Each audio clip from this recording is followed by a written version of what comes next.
बहुत प्राचीन समय की बात है। मिथिला नगरी के राजा जनक धर्म, सत्य और करुणा के प्रतीक थे। उनका राज्य सुखी था, लेकिन एक दिन प्रकृति रूठ गई। न वर्षा हुई, न खेतों में हरियाली रही।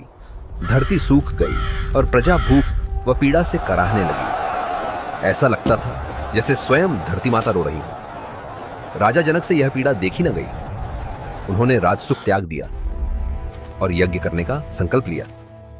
यज्ञ भूमि तैयार करने के लिए उन्होंने स्वयं हल उठाया। सूर्योदय का समय था।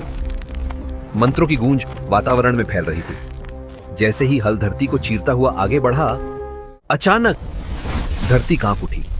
उसी क्षण भूमि की कोख से दिव्य प्रकाश फूट पड़ा।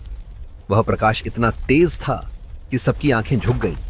उस प्रकाश के बीच एक अलौकिक कन्या प्रकट हुई, मिट्टी से सजी हुई, लेकिन दिव्य तेज से आलोकित। उसके नेत्र करुणा से भरे थे, मुख पर शांति थी और संपूर्ण वातावरण पवित्र हो उठा। राजा जनक भाव विभोर हो गए। उनकी आंखों से अश्रुधारा बह निकली। उन्होंने उस कन्या को अपनी गोद में उठाया और कहा, आज से तुम मेरी पुत्री हो। क्योंकि वह धरती की कोख से जन्मी थी, इसलिए उनका नाम रखा गया सीता। सीता माता के जन्म लेते ही मिथिला में चमत्कार होने लगे।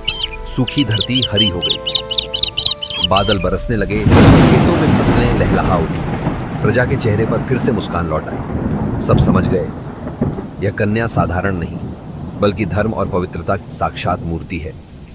बचपन से ही सीता में करुणा, धैर्य और सत्य के गुण झलकते थे। आगे चलकर वही सीता माता प्रभु श्री राम के साथ मर्यादा, त्याग और नारी शक्ति का अमर आदर्श बनी। उनका जन्म धरती से हुआ और उनका जीवन भी धरती जैसा ही रहा, सहनशील, पवित्र और अडिग।